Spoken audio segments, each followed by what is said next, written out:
Um, well, I would have to say it would depend on the facilities on the desert island. It's got Wi-Fi. Has it? It's got Wi-Fi. It's got the Yeah. internet. It's got the internet. Right. Okay. From a Because if local it didn't, pirate ship. if it didn't have the internet and all I had was books, it would be my glasses with my orange filters. Um, but I guess I would have them anyway, wouldn't I? I guess you'd be allowed your glasses anyway, wouldn't you, on a desert I island? don't know. But I think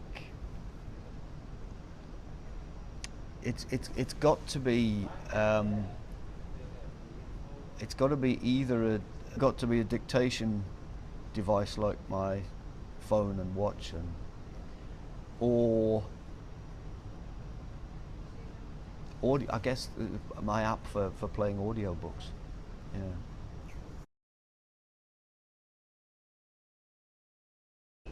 Yeah. Free money and sweets. um, well, I think the thing that I'm very conscious of with people who have a problem with their reading and writing and who need support, it's that's the key factor, is the support thing.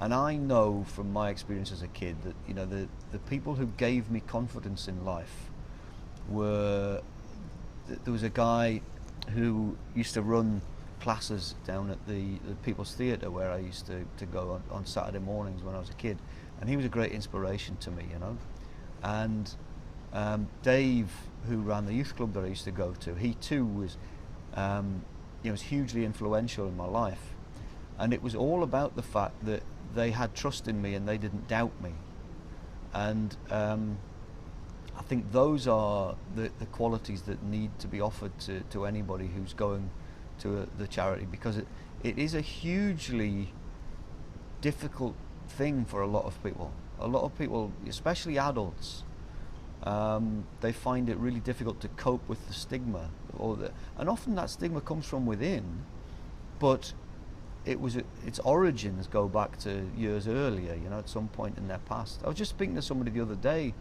who said that her boyfriend is dyslexic. He doesn't like to talk about it and he doesn't like to admit to it. And apparently somebody at his work not that long ago dismissed dyslexia, and said, "Oh no, it's just you're just lazy," And I think if you've got that little, if there's inside you there's a little seed of doubt, it can be very easy for somebody to sort of fan the flames of that doubt. I'm mixing metaphors here, but I think it's working. And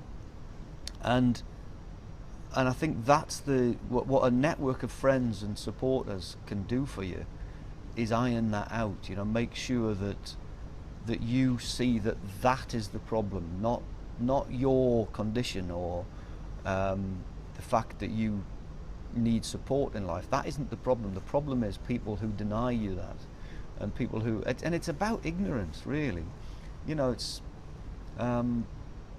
you think back to many years ago, so many things have been dismissed as being nonsense. Even Einstein dismissed the idea of the universe expanding as being nonsense, and he had to swallow his pride. And so a lot of people who they say, "Oh well, I'm in education." I had an English teacher who 10 years ago was still denying the existence of dyslexia and telling my dyslexic friend who has a PhD in electronic engineering, telling him that dyslexic children are just lazy.